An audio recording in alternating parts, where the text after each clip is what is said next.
ताई सगळं छान होईल. माझा तर आता फक्त एका माणसावर विश्वास आहे, जय दादा. दादा हिरो वरून डायरेक्ट दादा. हो, भारी आहे तो. माझा रिस्पेक्ट वाढलाय त्याच्याबद्दलचा. ताई ताई काय भारी दिसतेस ग तू. कब ग तू. ताई आता काय करायचं? मला काहीच कळत नाहीये. त्या बांदेकरला सगळ्यांसमोर कसं एक्सपोज करायचं ना तेच कळत नाहीये. किती ट्राय केलं तरी एक पण पुरावा नाही आला यार हाती. आणि जय दादाला त्याने पण अजून काही कळवलं नाही. पण म्हणजे आता ताईचं लग्न त्या बांदेकरशी होणार?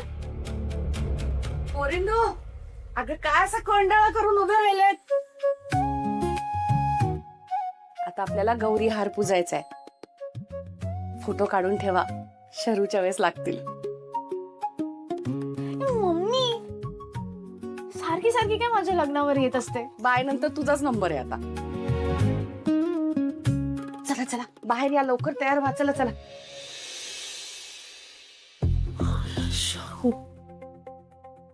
घाबरू नको ताई. काय घाबरू नको. ताई आपण मम्मी पप्पांना सगळं सांगून टाकूया.